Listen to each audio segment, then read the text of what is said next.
Good morning to the students of class 8. Today we are going to discuss the 27 number chapter of your civics, that is parliament. So let's begin with the parliament. Firstly we will understand types of government, then after we will study parliament in a comprehensive way. So let's start. Types of government. So basically what you have to study, there are three types of government. Firstly is your monarchy, second one is your dictatorship, and third one is your democracy. So let's start with monarchy. What is monarchy? So monarchy is simply a form of government in which there is a rule by king or queen. ठीक है, तो monarchy एक ऐसा form of government है sir जहाँ पे king और queen का रूल चलता है और ये डायनेस्टी वाइज रहता है. डायनेस्टी कहने का सेंस सर ये वंशज यानी कि वंश से रिलेटेड रहता है. अगर मेरा वंश का रूल चल रहा है तो मेरे आने वाले बेटे अब उनके फिर बेटे रूल करेंगे. ठीक है, तो ये मोनार्की हो गया. Now coming to dictatorship. तो dictatorship is similar to monarchy, लेकिन बस एक डिफरेंस क्या है उसमें कि पावर एक हैंड में रहता है और यहाँ पे डायनेस्टी का रूल नहीं चल रहा है. ठीक है, हो सकता है कि अगला कोई डिक्टेटर चेंज हो जाए, किसी और फैमिली से बिलोंग कर जाए. तो dictatorship is a form of government in which all the powers lies in one hand. Okay, now coming to democracy. So all you guys are aware what is democracy. तो simply it's a form of government in which rulers are elected by the people. यानी कि democracy एक ऐसा form of government है जहाँ पे कि सारा पावर किसके हाथ में रहता है, तो वहाँ के पीपल्स के हाथ में रहता है. सो which type of government India has? तो obviously India has a democratic form of government right now, and it is the best form of government when we compare to monarchy and dictatorship. यानी कि democracy से सबसे best form of government है in present days जब हम compare करते हैं monarchy और इसको डिक्टेटरशिप से, right. So let's begin with democracy. तो डेमोक्रेसी को टू टाइप्स में डिवाइड किया गया. First one is your direct and second one is your indirect democracy. तो डायरेक्ट डेमोक्रेसी क्या होता है, जहाँ पे कि पीपल्स खुद ही डायरेक्टली आकर के रूल कर रहे हैं, राइट. लेकिन इनडायरेक्ट क्या है, इनडायरेक्ट वैसा फॉर्म ऑफ डेमोक्रेसी है जहाँ पे कि पीपल खुद नहीं आके रूल कर रहे हैं, लेकिन वो अपने रिप्रेजेंटेटिव्स को चुन करके भेजते हैं और वो रिप्रेजेंटेटिव उनके बिहाफ में उनके ऊपर रूल करते हैं, गवर्नमेंट फॉर्म करते हैं या फिर उनके लिए कोई डिसीजंस मेकिंग करते हैं, राइट. इनडायरेक्ट डेमोक्रेसी को हम रिप्रेजेंटेटिव डेमोक्रेसी भी बोलते हैं क्योंकि यहाँ रिप्रेजेंटेटिव के द्वारा रूल किया जाता है. और ये रिप्रेजेंटेटिव किनके द्वारा इलेक्ट होकर आते हैं, तो ये representative bye the people select होकर के आते हैं. इनडायरेक्ट डेमोक्रेसी को फर्दर डिवाइड किया गया टू टाइप्स में. First one is parliamentary and second one is presidential. Parliamentary का अगर बेस्ट एग्जांपल हमें देखना हो तो इंडिया है, ब्रिटेन है, और प्रेसिडेंशियल का देखना हो तो USA and Brazil. You can take the example of that. Okay, so we will understand what is parliamentary and what is presidential form of government. तो parliamentary all you guys are aware in India. Presidential start करते हैं सबसे पहले. तो presidential में क्या होता है कि सारा पावर एक हैंड में रहता है and that hand is called president. यानी कि प्रेसिडेंशियल में टोटल पावर किसके हाथ में रहेगा, प्रेसिडेंट के हाथ में रहेगा. एग्जांपल आप देख लो, यूएसए, आपका USA example best example of presidential form of government. Parliamentary में क्या है कि पार्लियामेंट्री में प्रेसिडेंट तो रहेंगे सर, लेकिन सारा पावर प्रेसिडेंट के हाथ में नहीं रहता है, सारा पावर पार्लियामेंट के हाथ में रहता है. ठीक है, इंडिया में अगर आपसे पूछ दे कि पार्लियामेंट्री फॉर्म ऑफ गवर्नमेंट जो है वो यूनिकैमरल है या बाई कैमरल, तो इंडिया में जो पार्लियामेंट है वो आपका बाई कैमरल है. बाई कैमरल बोलने का सेंस सर टू हाउसेज है इंडियन पार्लियामेंट में. कौन कौन से two houses, you all guys are no are aware with that, Lok Sabha and Rajya Sabha. ठीक है, उसको भी हम लोग डिस्कस करेंगे later on. Parliamentary form of government और पार्लियामेंट्री डेमोक्रेसी समझ लेते हैं आखिर है क्या. तो ये बेस्ट फॉर्म क्यों बोला गया, क्योंकि इसमें सारा पावर प्रेसिडेंट के हाथ में नहीं है, किसी एक पर्सन के हाथ में नहीं है, पार्लियामेंट के हाथ में है पूरा पावर. उसके बाद यहाँ पे प्रेसिडेंट होते हैं लेकिन वो सिर्फ एक नॉमिनल हेड होते हैं. नॉमिनल हेड बोलने का सेंस सर क्या है कि प्रेसिडेंट को हेड तो हमने बनाया स्टेट का, स्टेट बोले तो कंट्री का, लेकिन उनके हाथ में सारा पावर्स नहीं है. वो जितना पावर उनको दिया गया, जब तक वो प्राइम मिनिस्टर और काउंसिल ऑफ मिनिस्टर उनको एडवाइस नहीं करेंगे, उनको सलाह नहीं देंगे, तब तक वो अपने पावर्स का इस्तेमाल नहीं कर सकते हैं. तो डैट इज़ वाई बोला गया कि सर पार्लियामेंट्री डेमोक्रेसी में प्रेसिडेंट सिर्फ एक नॉमिनल हेड होते हैं, लेकिन जो रियल हेड होते हैं वो that is your prime minister. क्यों सर, क्योंकि फिर वही बात आती है कि president acts upon the advice of council of ministers and PM. यानी कि प्रेसिडेंट किसके एडवाइस पे एक्ट करते हैं, प्राइम मिनिस्टर और काउंसिल ऑफ मिनिस्टर्स के. Now coming to parliament word का ओरिजिनेशन कहाँ से हुआ है, कैसे ये वर्ड आया हमारे पास में, इसको समझ लेते हैं. सो ये जो आपका पार्लियामेंट वर्ड है ये 2 वर्ड से मिलके बना है। First one is your parle and second one is your ment. अब पार्ले वर्ड के बारे में जानते हैं कि पार्ले वर्ड आखिर आया कहाँ से, ये वर्ड कहाँ से आया हमारे पास। तो पार्ले वर्ड का ओरिजिनेशन जो आपका है वो फ्रेंच एक वर्ड है, ठीक है, ये फ्रांस का वर्ड है, फ्रेंच कंट्री का वर्ड है पार्ले। और इसका मतलब क्या होता है सर? इसका मतलब होता है टॉक, डिबेट, कन्वर्सेशन, ठीक है। तो पार्लियामेंट में भी आप यही चीज़ देखते हो कि बिल प्रेजेंट किया जाता है, डिस्कस होता है, उस पर डिबेट होता है, लोग जितने भी एमपीज रहते हैं उनके बीच में डिस्कशंस होता है, बातचीत होता है, तब जाकर के एक फाइनल रिजल्ट निकल करके आता है। तो पार्ले वर्ड का मतलब क्या है सर? पार्ले वर्ड का मतलब स्पीच, टॉक, डिबेट और यू कैन से कन्वर्सेशन, ठीक है। उसके बाद इसमें एक और वर्ड ऐड हुआ है, दैट इज योर मेंट। मेंट एक सफिक्स है। सफिक्स बोले तो सफिक्स एक ऐसा वर्ड होता है जो बाबू जो किसी भी वर्ड के लास्ट में लग करके उसके मीनिंग को चेंज कर देता है, राइट। तो मेंट वर्ड का मतलब क्या होता है? मेंट वर्ड का मतलब होता है रिजल्ट और आउटकम। आउटकम और रिजल्ट क्यों यहाँ ऐड किया गया? क्योंकि ये जो आपने डिबेट किया, स्पीच किया या फिर कन्वर्सेशन जो आपका हुआ, तो आखिर इसका आउटकम क्या निकल के आया, तो दैट इज वाई यहाँ मेंट वर्ड ऐड किया गया। तो पार्लियामेंट आपका 2 वर्ड से मिलके बना है। First one is your parle and second one is your ment. Parle का मतलब स्पीच, टॉक, डिबेट और you can say conversation, and ment means result of that speech और you can say result of that conversation. So now begin with the parliamentary democracy in India, right? तो ये sir parliamentary democracy in India लिया कहाँ से गया parliamentary form of government? तो ये आपका ब्रिटेन से लिया गया था पार्लियामेंट्री फॉर्म ऑफ गवर्नमेंट, ठीक है। Now coming to parliament. Parliament 3 चीज़ों से मिलकर बनता है। First one is your president, second one is your Lok Sabha and third one is your Rajya Sabha, ठीक है। लोकसभा और राज्यसभा होने की वजह से इंडियन पार्लियामेंट को बाईकैमरल लेजिस्लेचर भी बोला जाता है। Bicameral means 2 houses, unicameral means 1 house. Unicameral जहाँ पे भी रहेगा जिस भी कंट्री में, वहाँ पे सिर्फ एक हाउस होगा and that house is your Lok Sabha. Now coming two components of Indian government. Indian government के कंपोनेंट्स 3 कंपोनेंट है। First one is the legislature, second one is the executive and third one is the judiciary. So let's begin with legislature. Legislature का function क्या है sir? तो जितना भी आपका laws frame होता है या फिर कॉन्स्टिट्यूशन में जितने भी अमेंडमेंट्स होते हैं, तो यानी कि law making power and amendment making power lies in the hands of legislature. Now coming to executive. Executive का फंक्शन क्या है? तो एग्जीक्यूटिव का फंक्शन है आपका लॉ जो बन चुका उनको एग्जीक्यूट करना, राइट। तो executing law is the function of executive. What is the function of judiciary? तो जितने भी आपके डिस्प्यूट्स होते हैं, डिस्प्यूट्स बोल तो जितने भी कॉन्फ्लिक्ट्स होते हैं या फिर झगड़े जो होते हैं उनको उनका निपटारा करना है। निपटारा करना है, उनका समाधान करना है। किसका काम? जुडिशियरी का काम है। तो जुडिशियरी में आपके जितने भी सुप्रीम कोर्ट, हाई कोर्ट या जितने भी सबऑर्डिनेट कोर्ट्स आ जाते हैं, they all are a part of judiciary. And जितने भी काउंसिल्स ऑफ मिनिस्टर आते हैं, they are a part of executive. Now coming to parliament. Parliament में 2 houses as we have studied. First one is the Lok Sabha and Rajya Sabha. Starting with the Lok Sabha.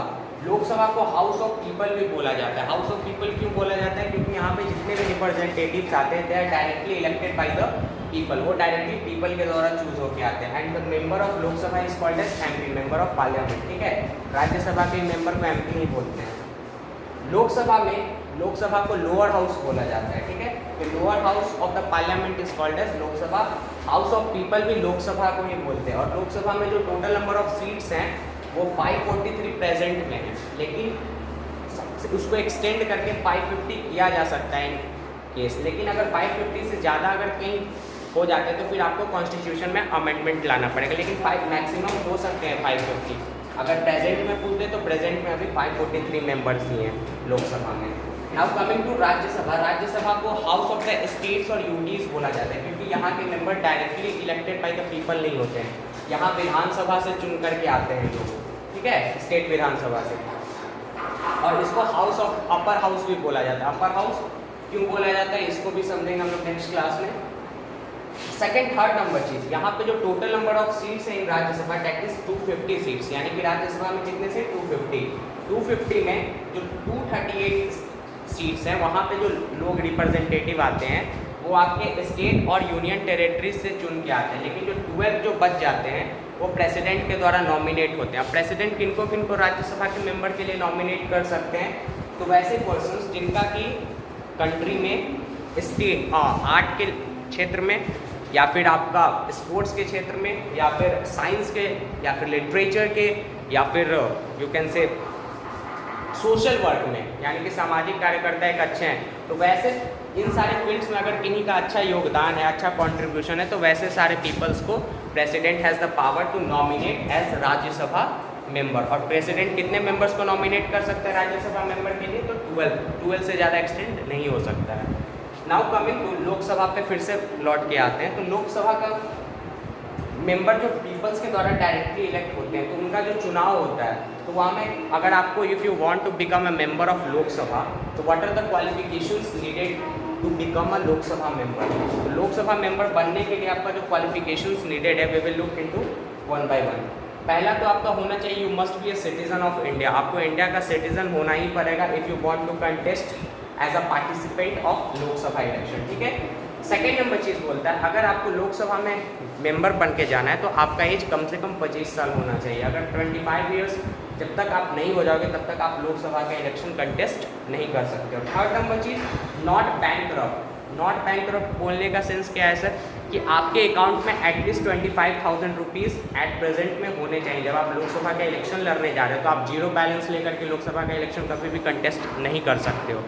आपके account में minimum 25,000 rupees present होने चाहिए, तब जा कर के आप लोकसभा के इलेक्शन में कंटेस्ट कर सकते हो as a participant. Third number चीज़ बोलता है, not hold any office of profit. Fourth number, office of profit बोलने का सेंस क्या है कि आप जिस टाइम पे लोकसभा के इलेक्शन कंटेस्ट करने जा रहे हो उस टाइम पे आप कोई भी गवर्नमेंट पोजीशन पे बने नहीं रह सकते, कोई भी गवर्नमेंट जॉब पे बने नहीं रह सकते हो। Suppose you are an IAS officer, ठीक है, तो IAS ऑफिसर का भी पोस्ट आप ले करके लोकसभा इलेक्शन लड़ने नहीं जा सकते, आपको IAS से रिजाइन देना पड़ेगा, then you can participate in Lok Sabha election. Next number, not proclaimed offender. Not proclaimed offender का मतलब क्या है कि when you are going to contest Lok Sabha election then you should not participate if you are a proclaimed offender. अगर court में आपके ऊपर कोई केस चल रहा है, अगर आपका कन्विक्शन हो चुका है, कन्विक्शन बोलने का सेंस आप पे कोई जिस भी, आप सपोज आप पे मर्डर का चार्ज लगा हुआ है कोर्ट में ट्रायल चल रहा है, लेकिन अगर कोर्ट प्रूव कर देते कि yes you are a murderer, you are found guilty in that, अगर आपको गिल्टी मान दिया जाता है, बोल दिया जाता है बाय द कोर्ट कि हाँ उसने चोरी किया था या फिर उसने मर्डर किया था, तो उस केस में जब आप पे क्राइम प्रूव हो चुका है तब उस केस में आप लोकसभा का इलेक्शन नहीं लड़ सकते हो। लेकिन जब तक आपका ट्रायल चल रहा है, अभी तक प्रूव नहीं हुआ है, कन्विक्शन नहीं हुआ है, कोर्ट ने आपको नहीं बोला है कि हाँ आप ऑफेंडर हो, उस केस में आप लोकसभा का इलेक्शन लड़ सकते हो। लेकिन जैसे ही आप एक प्रोक्लेम्ड ऑफेंडर बन जाते हैं, यानी कि घोषित ऑफिशियली आपकी घोषणा कर दी जाती है बाय द कोर्ट की यस यू आर ऑफेंडर, आप मुजरिम हो, तो उस केस में आप फिर लोकसभा का इलेक्शन कंटेस्ट नहीं कर सकते हो। And the last thing is that name must be in electoral roll in any part of the country. Electoral roll को वोटर लिस्ट भी बोलते हैं। अगर आपको लोकसभा का इलेक्शन कंटेस्ट करना है तो आपका देश के किसी भी स्टेट के वोटर लिस्ट में नाम होना चाहिए। अगर आपका वोटर लिस्ट में नाम नहीं है कंट्री के किसी भी स्टेट में, तब आप लोकसभा का इलेक्शन नहीं लड़ सकते हो। तो क्वालिफिकेशंस को फिर से वन बाय वन देख लेते हैं। पहला तो बोलता है सिटीजन ऑफ इंडिया, सेकंड बोलता है 25 ईयर्स एज होना चाहिए, और ये हम किसके लिए बात कर रहे हैं, ये हम लोकसभा के मेंबर्स के लिए बात कर रहे हैं। तीसरा बोलता है जब आप इलेक्शन लड़ने जा रहे हो लोकसभा का तो आप बैंकरप्ट नहीं होने चाहिए, यानी कि आप दिवाला नहीं, आपका जीरो बैलेंस नहीं होना चाहिए अकाउंट में। फोर्थ नंबर बोलता है not hold any office of profit. Office of profit बोलने का सेंस है सर कि आप कोई गवर्नमेंट पोस्ट पे नहीं बने रह सकते हो जब आप जा रहे हो चुनाव लड़ने। उसके बाद not proclaimed offender. Not proclaimed, अगर आप प्रूव हो चुका है कि यस आपने कोई मर्डर किया है या फिर कोई चोरी किया है, डकैती किया है, अगर उस केस में आप फिर लोकसभा का इलेक्शन नहीं लड़ सकते। And the last, your name must be in electoral roll in any part of the country, यानी कि कंट्री के किसी भी पार्ट में आपका वोटर लिस्ट में नाम रहना चाहिए। वोटर लिस्ट और इलेक्टोरल रोल सेम ही है, ठीक है, कंफ्यूज मत होइएगा। सो स्टार्टिंग में तो लोकसभा में अभी तक हम लोगों ने so far we have studied the qualifications required to be a member of Lok Sabha. Now we are going to see term of a Lok Sabha member, ठीक है। Term of Lok Sabha is 5 years, यानी कि लोकसभा के जो members elect होते हैं they are elected for 5 years। उसके बाद but president has power to dissolve parliament, but parliament को डिसॉल्व करने का पावर पार्लियामेंट को बर्खास्त करने का पावर प्रेसिडेंट के पास है। किस केस में है? जब सेंट्रल गवर्नमेंट फॉर्म नहीं हो पा रहा है, यानी कि केंद्र में सरकार नहीं बन पा रहा है, दो या किसी भी पार्टी के पास या तो मेजोरिटी नहीं है या फिर 2 या 3 पार्टी आपस में मिलकर के सरकार नहीं बना पा रहे हैं, तो उस केस में पार्लियामेंट को डिसॉल्व कर दिया जाता है और उसके बाद फिर से री इलेक्शन होता है। जिस दिन से प्रेसिडेंट ने डिसॉल्व किया पार्लियामेंट को, उसके विदिन 6 मंथ लोकसभा का इलेक्शन हो जाना चाहिए, ठीक है। और पार्लियामेंट को डिसॉल्व करने का पावर प्रेसिडेंट के पास है। उसके बाद एक टर्म और आता है कि अंडर आर्टिकल 83 के अंतर्गत president has the power to extend 1 year term of Lok Sabha members, यानी और यू कैन से लोकसभा, ठीक है। यानी कि लोकसभा 5 साल के लिए सर होता है, लेकिन उसको 1 साल और एक्सटेंड किया जा सकता है। ये पावर है प्रेसिडेंट के पास अंडर आर्टिकल 83 में। कब प्रेसिडेंट, इन व्हाट केसेस और in what circumstances president can extend 1 year term, right. तो कौन कौन सी ऐसी परिस्थितियां बन सकती है जिसमें कि प्रेसिडेंट 1 साल बढ़ा सकते हैं पार्लियामेंट के सेशन को या फिर पार्लियामेंट के मेंबर्स का टर्म को? तो in case of national emergency, जब देश में आपातकालीन घोषित है, नेशनल इमरजेंसी लगा हुआ है, उस केस में तो इलेक्शन हो नहीं सकता है। तो डेट इज़ वाई अगर 5 साल टर्म पूरने वाला है, ख़त्म होने वाला है, लेकिन इमरजेंसी लगा हुआ है, तो इमरजेंसी की वजह से फिर से न्यू इलेक्शन हो नहीं सकता है। तो उस केस में प्रेसिडेंट के पास पावर दिया गया है कि आप 1 साल और एक्सटेंड कर सकते हो पार्लियामेंट के सेशन को। और किस आर्टिकल के में लिखा गया है ये पावर? तो ये आर्टिकल 83 में प्रेसिडेंट के पास ये पावर दिया गया है। अभी तक क्या देखा हम लोगों ने कि सर पार्लियामेंट के, लोकसभा के इलेक्शन हर 5 ईयर्स के होते हैं उनके, यानी कि मेंबर का टर्म 5 ईयर्स है। प्रेसिडेंट के पास पावर है लोकसभा को डिसॉल्व करने का। किस केस में डिसॉल्व कर सकते हैं? जिस केस में गवर्नमेंट नहीं फॉर्म हो पा रही है, या तो किसी गवर्नमेंट कब नहीं फॉर्म होगी, या तो 2-3 पार्टी मिलकर बना नहीं पा रहे हैं कोalition गवर्नमेंट, या फिर किसी पार्टी के पास मेजोरिटी नहीं है कि वो अपना खुद के बेसिस पे, खुद के दम पे लोकसभा सेंट्रल गवर्नमेंट में गवर्नमेंट फॉर्म कर सके। उसके बाद 3rd नंबर चीज़ हम लोगों ने देखा कि अगर इस केस में जब पार्लियामेंट डिसॉल्व हो जाता है, जब लोकसभा आपका डिसॉल्व हो जाता है, तो उसके बाद विदिन 6 मंथ आपका इलेक्शन फिर से हो जाना चाहिए। उसके बाद आती है बात कि प्रेसिडेंट के पास पावर दिया गया है सर कि 5 ईयर से वो 6 ईयर्स, 1 साल बढ़ा सकते हैं लोकसभा के मेंबर्स का टर्म, और यू कैन से लोकसभा का सेशन को 1 साल और एक्सटेंड कर सकते हैं। किस केस में? जब देश में इमरजेंसी लगा हुआ, नेशनल इमरजेंसी घोषित है, प्रोक्लेम्ड है, उस केस में आपके प्रेसिडेंट 1 ईयर एक्सटेंड कर सकते हैं। नाउ कमिंग टू इंडिया में सबको पता है कि राइट टू वोट हमारे पास 18 ईयर्स पे, यानी कि जैसे ही आप 18 ईयर्स की हो जाते हो तो आपके पास वोटिंग राइट आ जाता है, फिर आप जा करके वोट डाल सकते हो।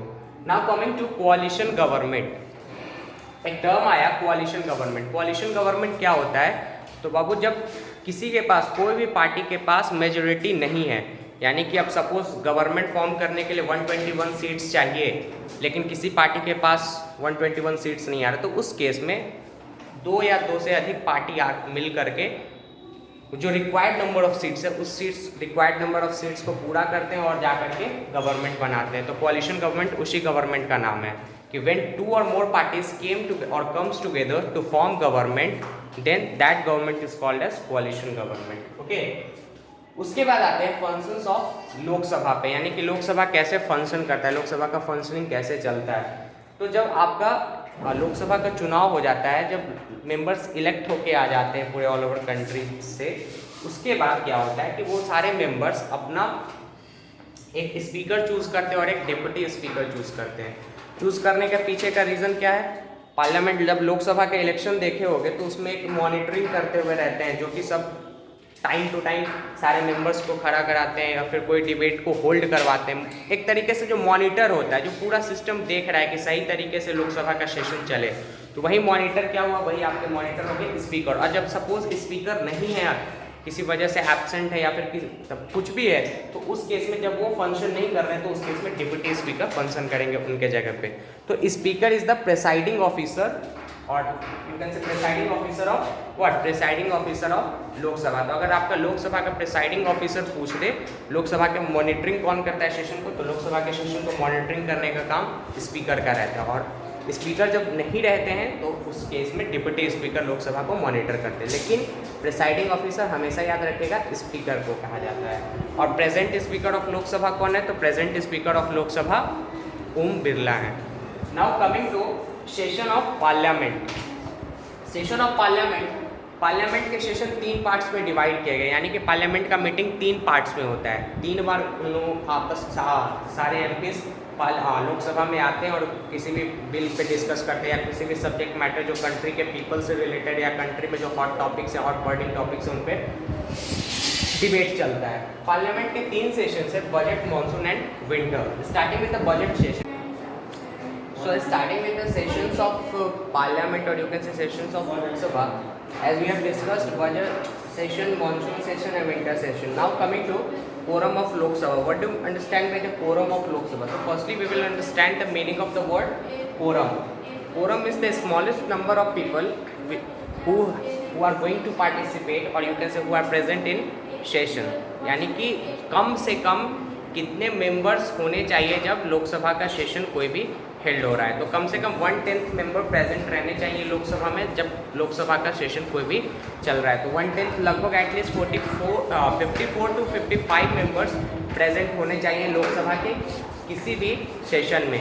कम से कम मिनिमम स्ट्रेंथ कितना होना चाहिए? अगर suppose 54 to 55 members if they are not present, then the speaker of Lok Sabha will proclaim or will say that the session is adjourned. Adjourned का मतलब क्या होता है? Adjourned का मतलब होता है कि फिर लोकसभा का सेशन नहीं चल पाएगा। उस केस में क्या करेंगे? जो लोकसभा के स्पीकर होंगे वो लोकसभा के सेशन को एडजर्न कर देंगे। एडजर्न करने का सेंस सर कि एक शॉर्ट पीरियड ऑफ टाइम के लिए लोकसभा अपना सेशन नहीं हेल्ड कर पाएगा। ठीक है, क्यों? क्योंकि उसमें मेंबर्स जो मिनिमम स्ट्रेंथ रिक्वायर्ड है मेंबर्स प्रेजेंट होने के किसी भी सेशन में, वो मेंबर्स उतने हो ही नहीं पा रहे। तो कोरम ऑफ लोकसभा में कम से कम 1/10 मेंबर प्रेजेंट होने चाहिए लोकसभा के किसी भी सेशन में। अगर नहीं रहेंगे तो Lok Sabha will be adjourned by the speaker. Now coming to Rajya Sabha, as we have discussed that Rajya Sabha is the upper house of the parliament and it represents states of, or you can say union territories of India. Seats भी हम लोगों ने discuss कर दिया था कि 250 seats हैं, जिसमें 238 जो आपके स्टेट और यूटीज से इलेक्ट होकर के आते हैं और 12 जो आपके हैं वो nominated members by the president रहते हैं। किस किस फील्ड से नॉमिनेट हो सकते हैं मेंबर्स, ये भी हम लोगों ने प्रीवियस लेक्चर में देखा था। Now coming to presiding officer और you can say monitoring officer of Rajya Sabha session, यानी कि जब राज्यसभा का सेशन चल रहा होता है तो उस समय presiding officer you can say monitoring करने का जो हेड होते हैं वो कौन रहते हैं? तो presiding officer of Rajya Sabha is vice president of India. Lok Sabha में हम लोगों ने देखा था कि स्पीकर होते हैं, लेकिन राज्यसभा में जो इंडिया के वाइस प्रेसिडेंट है वही चेयरमैन भी होते हैं और you can say presiding officer of Rajya Sabha भी उन्हीं को बोला जाता है। तो अभी वाइस प्रेसिडेंट कौन है? वेंकैया नायडू, तो वही प्रेसाइडिंग ऑफिसर ऑफ राज्यसभा हो जाएंगे। Now coming to qualifications required to be a member of Rajya Sabha. तो what are the qualifications which are needed? तो first is you must be a citizen of India. अगर आपको राज्यसभा का मेंबर बनना है तो आपको सिटीजन ऑफ इंडिया होना पड़ेगा। उसके बाद सेकंड नंबर चीज़ क्या है कि आपको मिनिमम 30 ईयर्स का होना चाहिए, यानी कि जब तक आप 30 के नहीं होगे तब तक आप राज्यसभा के इलेक्शन में पार्टिसिपेट नहीं कर सकते हो। Now coming to not had hold any office of profit. Office of profit भी आप होल्ड नहीं कर सकते, यानी कि कोई भी दूसरे पोस्ट पे आप प्रॉफिट वाले पोस्ट पे बने रह करके राज्यसभा का इलेक्शन कंटेस्ट नहीं कर सकते। उसके बाद not proclaimed offender. Not proclaimed offender sense court के द्वारा ये प्रूव नहीं हुआ रहना चाहिए आपके ऊपर कि you are found guilty of any crime. उसके बाद must be a resident of state और UTs from where he is